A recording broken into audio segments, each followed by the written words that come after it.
Hey everyone, Joe here. Episode 85 of Insights has just dropped. Powerful questions you can ask when in crisis. If you're having a difficult time right now in any part of your life, I trust that these questions prove to be not only useful, but very, very powerful in changing the trajectory of your future.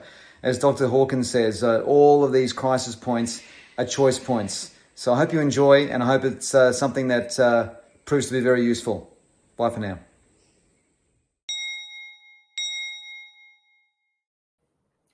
Hey everyone, it's Joe Pane here. Welcome to episode 85. I hope you're all doing great.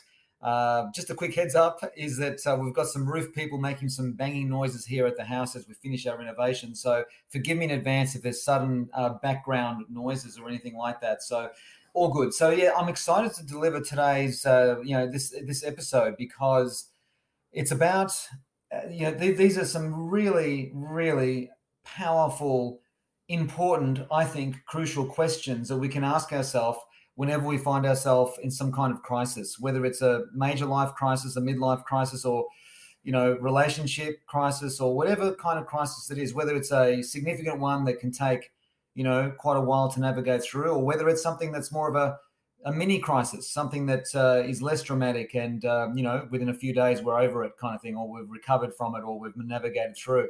So it's fascinating because a crisis point is a fork in the road in every sense of the word, because it's a psychological fork in the road, because you can choose to go down a highway of continued drama, or you can choose the other highway, which is the high road, above it, over it, and sort of like beyond it.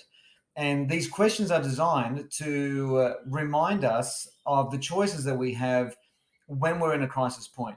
And what I'm going to share here is the beautiful language, the wonderful words from one of my, up there all-time favorite spiritual teacher masters. And of course, that's Dr. David R. Hawkins. And just at the point of his death many, many years ago, he wrote the book Letting Go. Highly recommend it. It's simply called Letting Go by Dr. David R. Hawkins.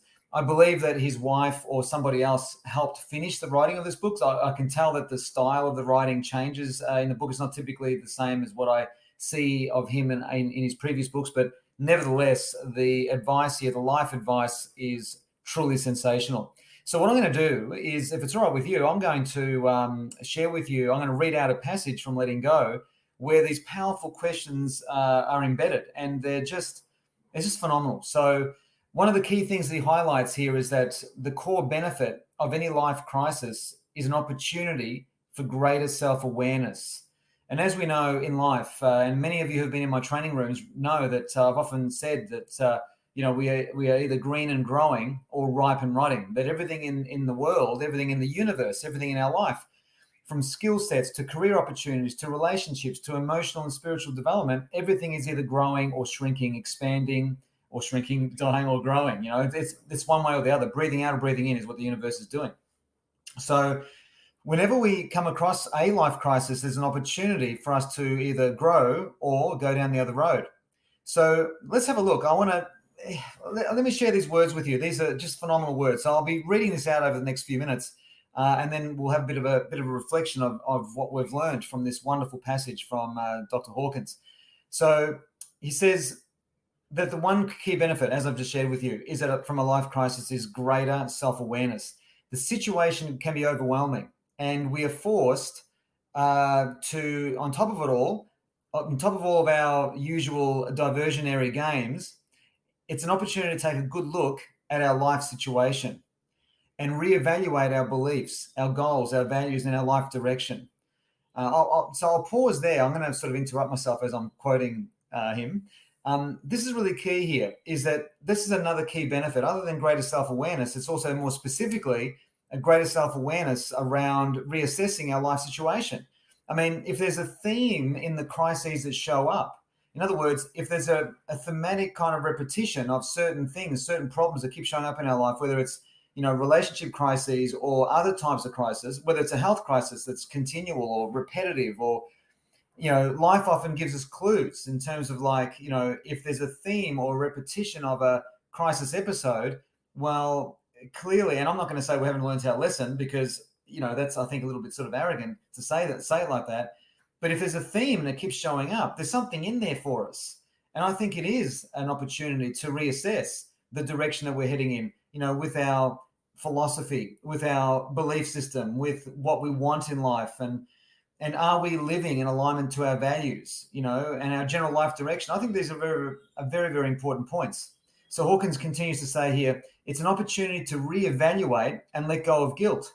It is also an opportunity for a total shift in attitude. Now, attitude, I'm going to interrupt the quote again. Attitude is absolutely one of the most important. It's so overlooked. There's one of those noises. Sorry about that. Attitude is in the personal development space, I find has been so overlooked for so long. Like, it's something so fundamental, something so prerequisite. It's something that's so cornerstone to how it is we experience everything. And we've got a choice in what attitude we bring to a phone call, to a meeting, to life itself, to marriage, to money, to spirit, to whatever it is. We've always got a choice. So this, when we're in a crisis point, it's an opportunity for a complete shift in attitude. And I think an attitude overall in life. He goes on to say, life crises, as we pass through them, confront us with polar opposites. And here are some of the really powerful questions. This is the psychological fork in the road moment here, as I'm about to share with you. And he continues to say, shall we hate or forgive that person? Shall we learn from this experience and grow, or resent it and become bitter? Do we choose to overlook the other person's shortcomings and our own, or instead, do we resent and mentally attack them? Shall we withdraw from a similar situation in the future with greater fear, or shall we transcend this crisis and master it once and for all? Do we choose hope or discouragement? Can we use the experience as an opportunity to learn how to share, or shall we withdraw into a shell of fear and bitterness? Every emotional experience is an opportunity to go up or go down. Which do we choose? That is the confrontation. I love that. That's really powerful words there, because it's, as you'll see in a moment, it's really, really easy to hold on to stuff that people have done to us, or what has, and I'm aware of that languaging and how that sounds, but you get my point, is that we can easily hold on to the dramas and the emotions and the feelings and the redemptions and the fantastical thinking of revenge and all these sorts of things. And it's easy to hold on to all of that. That's the ego in control of us when that happens. And it's interesting because in the coaching space, one of the first things I learned about human behavior is what we call in coaching secondary gain, which of course are the emotional payoffs that we get from doing drama. It almost like gives us a very unresourceful, ordinary justification of our psychological existence. You'll see he actually talks about this here. So let me continue on with this passage. We have the opportunity to choose whether we want to hang on or let go of emotional upsets. We can look at the cost of hanging on to them. Do we want to pay the price? And this is a very important point, right? He says, I'll repeat that. We can look at the cost of hanging on to them. Do we want to pay the price? Are we willing to accept the feelings? We can look at the benefits of letting go of them, or the choice we make will determine our future. This is really key. What kind of a future do we want? Will we choose to be healed, or will we become one of the walking wounded? Unfortunately, a lot of people are the walking wounded, where they're still holding on, staring at their past, holding on to what happened back so many years ago, and it's taking nothing away from the difficulties, the traumas, and the rawness of it all. Takes nothing away from that. And I don't want to sound like I'm disrespecting or minimizing anyone's experiences. But the facts are, here we are in the present moment. How long are we going to allow the past to keep having its nose stuck in the business of now, right? So he continues to say, in making this choice, it is well to look at, and here we go, this is about the secondary gain. He says, in making this choice, it is well to look at the payoff we get from hanging on to the residuals of a painful experience. So let me repeat that. In making this choice, so are we going to be healed, or are we going to be one of the walking wounded, right? He says, in making this choice, it is well to look at the payoff we get from hanging on to the residuals of a painful experience. What are the satisfactions we are getting? How little are we willing to settle for? Anger, hatred, self-pity, resentments? They all have their cheap little payoff. This is Hawkins saying this. They all have their cheap little payoff, that little inner satisfaction. And you know what I mean, right? That was me inserting that bit. let's not pretend that it's not there. There is a weird, quirky pleasure when we hang on to pain. It certainly satisfies our unconscious need for the alleviation of guilt through punishment. We get to feel miserable and rotten. The question then arises, for how long? And a lot of people who are suffering have been holding on to these sorts of pains for so many years, right? Hence leading to disease and all kinds of different issues, right? My personal, and I'm now ad-libbing here to Dr. Hawkins' words here, right? But, have you ever met someone who has just got dramatic drama after drama after drama, where there's like 5 major things going on in their life all at once? Now, if you happen to be one of those guys and you're listening to this podcast, please do not think that I'm going to say, I'm not disrespecting that reality. As I said earlier, that's a real experience, and it's a rough, raw, tough, beyond imagination kind of experience. But the question has to be asked, again, from a behavioral coaching perspective. And this is now me adding to some of David Hawkins' work here, is that, what's been our role in creating that? How have we contributed to the reality or the creation of that reality? Because we have played a role. There is no doubt about it, especially if it's something that's, as I said, episodic, thematic in nature. We've played a role in that. There's absolutely 100%. So let me continue on with David Hawkins' words here. So he says, the part of us that wants to cling to negative emotions is our smallness. And listen to this, right? He says, it is the part of us that is mean, petty, selfish, competitive, cheap, conniving, mistrusting, vindictive, judgmental, diminished, weak, guilty, ashamed, and vain. It has little energy. It is depleting, demeaning, and leads to the lowering of self-respect. Now, if any of those words have a dark resonation with you, and you've been experiencing episodic, repetitive issues that just keep showing up, I reckon if you're holding on to any of those emotions, that's contributing massively to the creation of that experience. He goes on to say, it is the small part of us, which is our ego, it is a small part of us that accounts for our own self-hatred, unending guilt, and seeking for punishment, sickness, and disease. Is that the part with which we want to identify? He asks. Is that the part we want to energize? Is that the way we want to see ourselves? Because if that's the way we see ourselves, that's the way others will see us, he says. He continues to say here, the world can only see us as we see ourselves. Such an important point.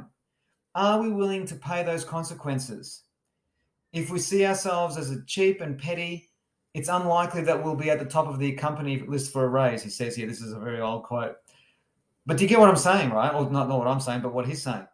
I'll repeat that. The world can only see us the way that we see ourselves. What's interesting about that comment, and that's so accurate, is that, if you see someone or know someone in your life who has very low self-respect or low self-esteem or very, very low, close to zero self-confidence, one of the ways of beginning to help them, and they have to be committed to wanting to improve this, right? Because a person who is highly resistant to want to change, you can be the best behavioralist in the world and you can't help them, right? But if there is commitment there to improve the situation, it's by you and I caring deeply for them, demonstrating that care for them, giving them a decent nudge to start, making different decisions and taking different actions that can inspire them or reconnect them to the misplaced resources of which is their greatness, their, the love in them, the certainty, the confidence that exists in all of us. It's just that they've disconnected from resources that have been just misplaced, right? So often by giving them, sharing with them, genuinely sharing with them a caring conversation, spending quality time with that person to demonstrate to them that that they're worthy because you see them as worthy. Sometimes that kind of approach can inspire someone to come out of the dark spiral. So he continues to say here, he says, the price of holding on to smallness, he just goes on to say how you can muscle test it. That's right. So he says here, smallness brings weakness, sickness, disease, and death.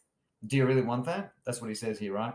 letting go of negative feelings can be accompanied by another very healthy maneuver, which will greatly assist your inner transformation.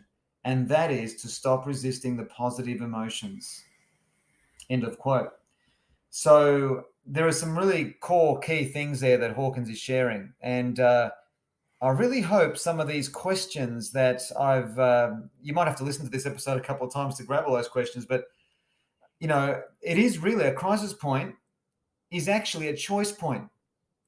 It's a choice point as to whether we want to rise to the occasion or whether we want to lower our standards and immerse in the dark dramas of it and then hold on to those dramas and immerse in the payoff of what those dramas are giving us. Or do we rise above the occasion? Forgive the sound in the back, my Lord. Or do we rise to the occasion, embrace the responsibility, and become emotional adults and move on? Because it's when, as he says there, when we embrace the positive emotions rather than all the negative emotions, it can make a massive difference to the energy we're putting out there. Remember, everything is energy, everything, all the time. And everything in the universe, science says it. You've heard me, those of you who've been following me for a while, you've heard me say this many times, is that, science has said that everything, there's no exception to this, everything in the universe is energy, and energy is always moving. And when energy moves, or when it's transforming from one energy to another, one expression to another. It doesn't stop. It can't be killed. It's always moving. So, for example, if I slap my hand on this table, which I'm not going to do, the actual energy of my hand hitting the table transforms into a sound. So energy is always transforming into something. And the movement of energy is called a vibration. And the speed of the vibration is called a frequency. And that frequency tunes into fellow or similar like frequencies. So if we're embracing drama, holding on to resentments and stuck in the psychic weight of this heaviness of being stuck in the past, that carries a certain frequency. And that frequency somehow attracts these continued repeated dramas. But when we rise above that and we're coming from a different frequency, a different set of emotions, a different attitude, we're operating a different frequency. You see, when you've got someone in the street who's looking to find a victim, right? They somehow know which person is the weakest and the most vulnerable that they can go and attack. The bad guy who's, there to mug someone or to take someone away and, kidnap them, right? I'm giving you a bit of an extreme example, but, there are certain people that the killer or the murderer is looking for, not logically, not by how they look, but it's by their vibe. I hope this is making sense. I don't want to make this, I don't want to superficialize this. This is quite important, what we're talking about here, right? So when we shift our attitude and we shift our emotional state and emotional range, it changes our frequency, which changes what we attract into our lives. And that is really, really key to get. So anyway, I just thought I'd share these with you. I thought just this book, Letting Go by Hawkins, Dr. Hawkins is just, I think, really special. And, it's on Amazon and all that kind of thing if you want to get one. But it's a great insight into how people remain addicted to the payoff and the secondary gains of drama and how to let go of it. So I hope that some of those questions there, those choice point questions, prove to be very, very useful either for yourself or for somebody that that you want to share this with. Hey, listen, I'm going to sort of complete this episode. I was just going to say that I'm excited that over the next few episodes coming up, I'm going to do something very different. As you know, the format of Insights has always been where I have a 15, 20-minute chat sharing an insight into the human condition. And thank you so much for your emails and messages. I really adore those. Thank you. We're also going to be interviewing some interesting people over the next month or two. And I thought I'd do something different. I thought I'd interview a couple of people who have got phenomenal stories around how they've navigated the deepest, darkest versions of uncertainty. Some very acute, uncertainty, and some on a very extreme level. So I've picked these people because they've got a great story to share with us that I hope adds value to your life. They've certainly added value to mine, so hopefully they'll add value to you. Hey, listen, feel more than welcome, by the way, to go to joepane.com.au and download the free magazine, the Insights magazine. Yes, we have an Insights magazine. My God, I should have mentioned this at the start. So there's a magazine that's 44 pages, 40 of those 44 pages, in fact, 42 of those 44 pages contain content-rich articles that have been written by facilitators from my emotional fitness program who I have personally accredited. Phenomenal insights into the human condition.